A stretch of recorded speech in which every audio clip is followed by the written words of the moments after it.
Hello and welcome to my 2025 TBR video. I'm actually so excited. This is just a physical TBR video because I obviously have like other books that I really want to read this year, but I'm only doing my physical TBR because in a few months I will be buying a Kindle. It's tragic. It's because I'm going to college. I'm going to be in college in the fall and I will no longer be able to have physical books with me. I never thought I'd be a Kindle person, but here I am. I don't even hate the idea of being a Kindle person, but it's just like, it's just not my vibe. You know what I'm saying? Like, I just love the feeling of like opening a book and flipping the real pages. But I used to be a Wattpad girly, so maybe it'll be fine. But literally everybody always tells me like, oh yeah, I thought that way too. And then I got a Kindle and like my life was changed forever and I love it so much. So maybe I'll be like that. But yeah, so basically this isn't even like a physical TBR of like 2025. This is like the next 8 months until like August. There are 30 books on this TBR. Okay, we're gonna start off with books that I actually have already read and already have owned, but I got them in a new cover and a new copy, so I'm gonna have to reread them so I can re-annotate them. Okay, first, I recently bought this new copy of The Great Gatsby, and I love the cover. The art is so pretty. It's from Barnes & Noble. I really love this cover, and so I will be re-annotating it. I already have annotated The Great Gatsby, however, look at this copy. It literally looks like a magazine, and like the quality of it is just like crappy, but yeah, you can see I've already annotated it and everything. But yeah, like the text is humongous and the book is like, it's like shaped like a regular book, but it's like a magazine because The Great Gatsby is a really short book, which is why it needs to be like this in order to even look like a book, or else it just looks like a magazine. The art on it is my main thing, like the people dancing, and it's like the Roaring 20s. So really love it. I'm excited to reread it because it's one of my favorite books and I'm gonna get to re-annotate it. So yeah, and to anyone who's seen my past video where I said that I hated The Great Gatsby and it's the worst book I've ever read, I'm sorry. I reread it and I really loved it, and I don't know what happened to me the first time I read it. So just to clear that up. I'm literally so excited about this one. This is Jane Austen's Pride and Prejudice. Look at this book. It is so pretty. I've already read it once. I had a copy. It was paperback. It wasn't very nice, but this is literally gorgeous. It's from the Barnes & Noble Classics. Isn't that beautiful? Like the cover art, the book. Oh my god, wait till you see it without a dust jacket. Also, the ridged edges, beautiful. Okay, wait, let me show you. Oh my gosh, it's like this mint green on the inside. And then when you take off the dust jacket, it's this like beautiful, I don't even know if you can see it. Wait, see that like imprinting? And then like this right here, oh, so pretty. Anyway, so yeah, I'm really excited about this. I already set up my colors and everything because I'm so excited. Yeah, I'm really excited about this one, I'm not gonna lie. This next one is one that I actually didn't have a physical copy of. I just read it like at school and stuff like that. But it's 1984 by George Orwell. And honestly, this copy isn't even like super nice or anything. I'm honestly not a fan of the cover, but I did recently get it, so I'm excited to read it because I love this book. Lastly, my literal like most beautiful book that I've ever owned, and I'm so excited to reread it because it's one of my like favorite books of all time. It's not like a riveting like, oh my gosh, this book is so amazing. It's more like I read it in my childhood and therefore it's an amazing book, and that's Alice in Wonderland. Look at this copy. It's beautiful. It is so beautiful. It's literally it's like leather, and the edges, the sprayed edges, it's so beautiful. I love it so much. It's like stamp material. It's so pretty, and it is technically like a paperback, like it still folds, and like this inside is like this marble. Oh, it's so pretty, and the illustrations are beautiful. There's illustrations inside. Let me see if I found one. Isn't that pretty? So yeah, this is one of my favorite childhood books, so I'm so excited to reread it and annotate it in this beautiful copy that I got. So yeah, I don't believe it has, oh yeah, it does. It's also both books of Adventures in Wonderland and Alice Through the Looking Glass, so I'm really excited about that. Now that we're through all of those books that I've like already read but I want to reread and got new copies of, we're gonna move on to the books that I'm actually just so excited about that like I cannot wait to read, but I just have to find the time to read them. And first up is of course an Emily Henry book. Funny story, it was a new release like a million years ago, but like to me, when a new release comes out and I haven't read it yet, it's still a new release. So it's the new release Emily Henry book. Also, I remember reading Happy Place like 6 months after it had like been released, and I was like, new release. No, it's not. It was half a year ago. But anyways, I always tell myself that with new releases. I'm so excited about this book. I know nothing about it, but it's Emily Henry, so it's gonna be amazing, you know what I'm saying? And also everyone has told me it's amazing. So we have the only Ali Hazelwood book I have never read, which is Not in Love. Don't look at the cover. Don't look at the cover. Honestly, just haven't read it yet because I'm so used to Ali Hazelwood's books being like cute, and this is not cute. Like literally there's a disclaimer on the inside like, hey, just so you know, this shit ain't cute, it's different. I don't know. So it's not Ali Hazelwood's normal thing. And I feel like a lot of people like were talking about Ali Hazelwood like she was like a one-hit wonder with like the Love Hypothesis, but I actually loved Bride, and like yeah, that whole like the science sort of series was very like all the books kind of felt the same, but Bride was really good. And I don't like when people are like, oh, Ali Hazelwood's just like that one book wonder. Like no, I actually think her books are really good, so I'm excited to read this one. I just need to find places to read it that aren't in public, because what the hell is this? Anyways, next we have one that I'm kind of nervous for because people have given me mixed opinions on it, and that is Not Like the Movies, or Nothing Like the Movies. Now, Better Than the Movies is my like favorite cute romance book of all time. Like it's not my favorite book of all time, but it's like when I think of like every like book talk book, that is my favorite one. So this I'm kind of nervous to read because like what do you mean they broke up the first time? That's my main thing, that I'm like, what do you mean they broke up the first time? That doesn't make sense to me. Why would they break up? Like because it is a second chance romance, and so I'm kind of like weary about it for that reason. But yeah, I just really liked that last one. I thought it was kind of like mature. It wasn't like mature, it was like cuter, but it wasn't like, it was mature writing for a cute story, and that's something that I really appreciate. Because I feel like you either need to have a really like mature story and you can have cute writing, or you can have a really like cute story with mature writing. You know what I'm saying? I don't know if that made any sense. I hope it did. Next, we have Funny You Should Ask by Elisa Sussman. Sussman? I don't know. Okay. I'm really excited about this one. I have always wanted to read this one just because of the cover, and also because everybody tells me it's really great, and I know nothing about it. I don't know what this book is about. I don't know anything about it, but it's a short book. It's really little. Like, look at this thing. It's so small. So I'm really excited to read it. Literally, like, okay, I'm so excited for this one. Literally everyone's already read this book. I'm like the last person on planet Earth to read like this book. I honestly don't know if this book was that popular or if I'm just like building it up in my head, because it's, I'm just gonna show it. I'm so excited. King of Wrath by Anna Huang. Now, my thing is that I loved the Twisted series, but I hated the last book. Like, I hated, what was it, Twisted Lies? I hated that book. That was not my cup of tea. And then everybody told me that this series is like that book times 4. And so I didn't want to read it because of that. But then I was like, I love Anna Huang's books though, and I haven't read Anna Huang's books since the Twisted series, and I love those like standalone interconnected series, so I'm so excited to read this. And I don't know what it's about. I think it's a CEO. Yeah, it's a CEO series, which honestly, the thing is that I loved like the Twisted series because of the whole CEO thing, but then I read Lauren Asher's like Dreamland CEO series, and I think that ruined the whole billionaire thing for me. Like when I hear that a book is a billionaire book now, I'm like, oh, because I think about Lauren Asher, and I don't even know why I didn't like the series. I don't think we were reading the same book, because I was reading it and then reading the Goodreads reviews, and I was like, are we reading the same thing? Whatever, fine. Maybe it's just not my cup of tea. Like, I'm sure there's things about it that are amazing and I just didn't pick up on, but it wasn't for me. So yeah, that's all I have to say about that. But I'm really excited about this book. I just really hope it's not what people are telling me it is, and I hope it's like, because for me, okay, if I think about it, like the Twisted series, I loved the books that were the least twisted, you know what I mean? Like my favorite ones in that series were Josh Chen and Rise Larson. So obviously that book series was not made for me, but I still enjoyed it.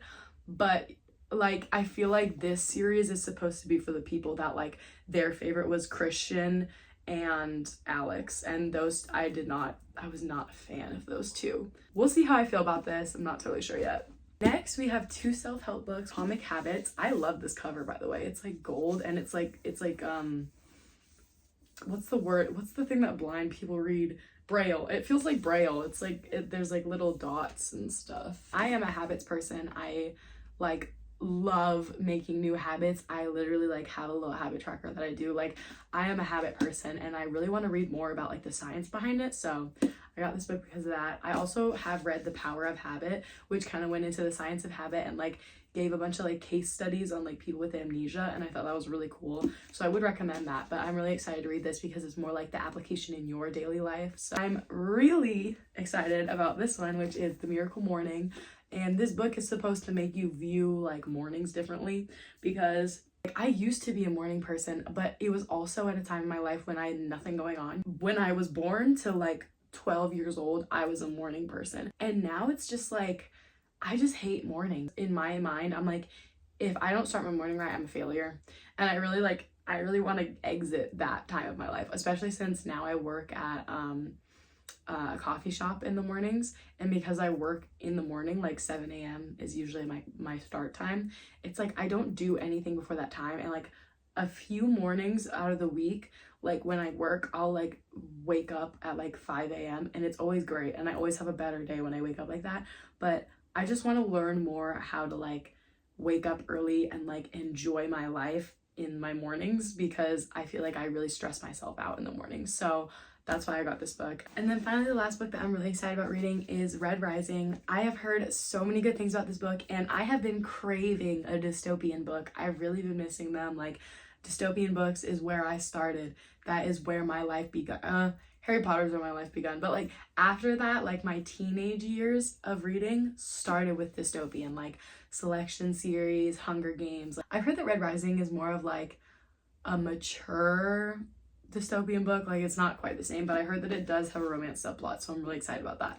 Next, we're moving on to the series that I'm reading. It's a series that I have been struggling to get through since the beginning of last year, but I have all the books. Like all of the books were gifted to me. I have zero excuse not to read them, other than the fact that I am not invested yet and I am on the second book.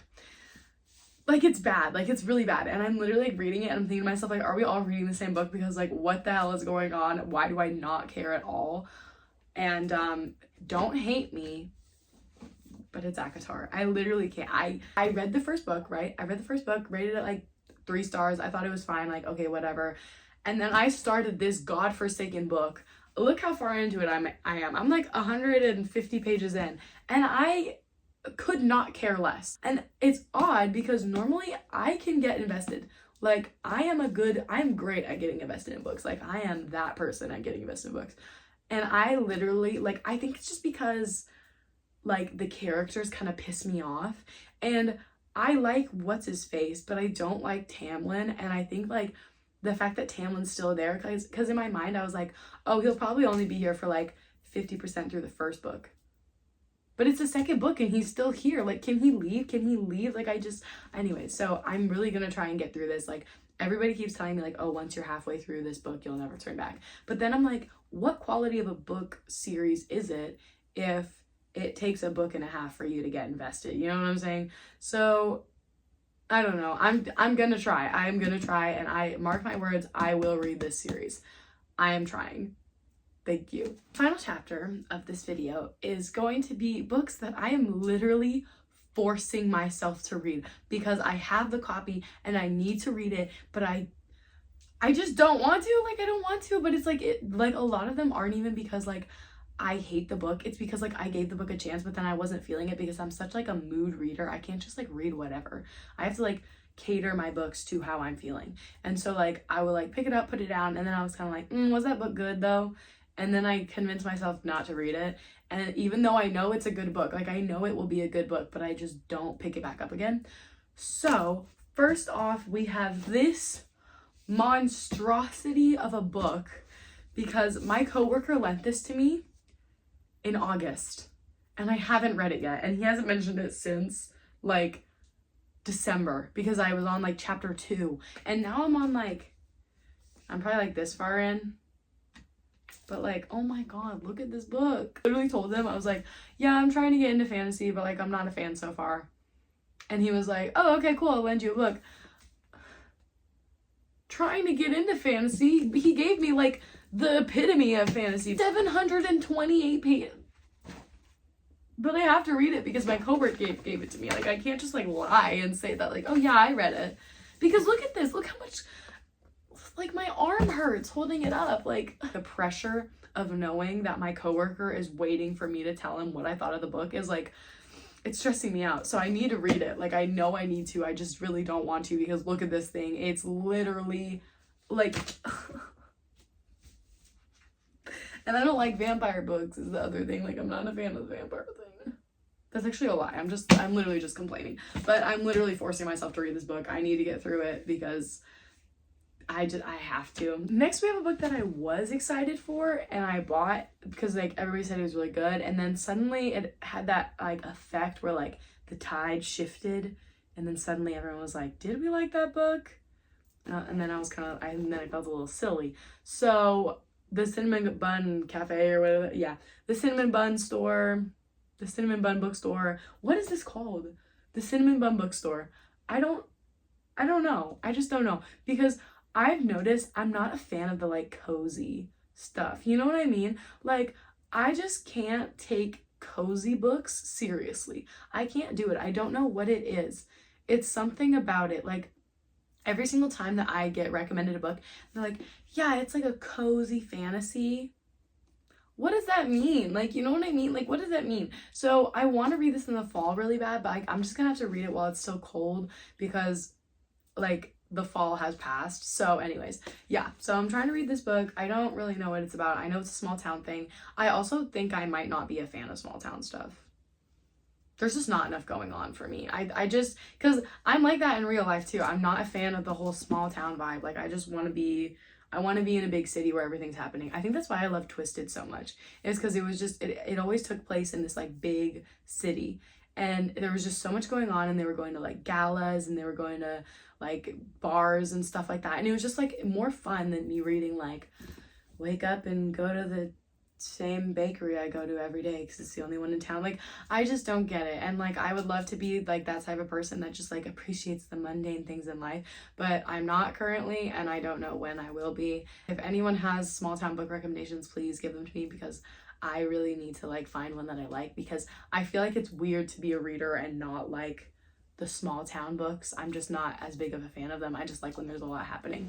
Next, we have a book that I've been trying to read for, I kid you not, 3 years. 3 years I have picked up this book, read like 20 pages, and then said, I'll come back to it another time. Okay.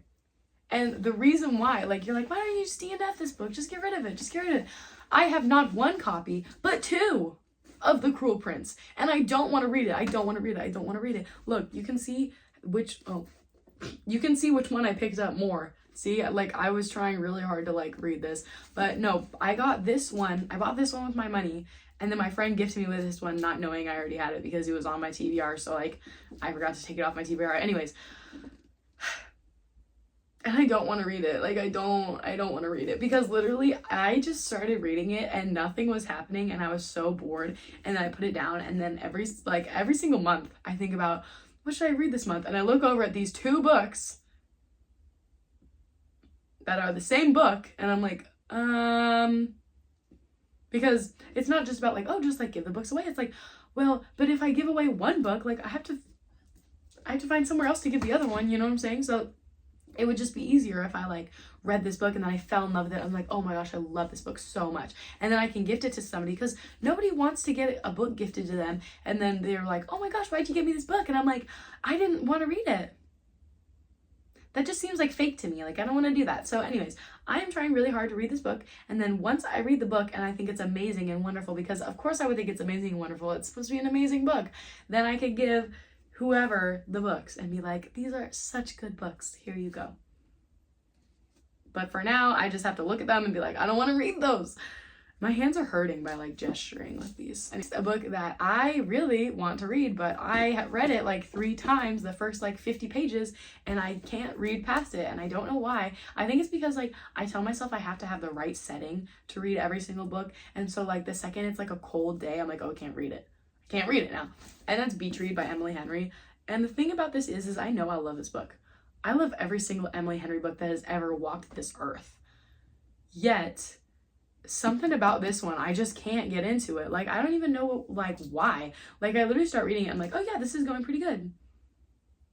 And then I put it down. And then I don't pick it back up. So I don't know. I don't really know what's wrong with me in this book. There's just something about it that I look at it and I'm like, I don't want to read this. Even though I know it's Emily Henry and I know it'll be really good and everyone tells me it's amazing, but I'm just kind of like, I look at it and I'm like, maybe another time.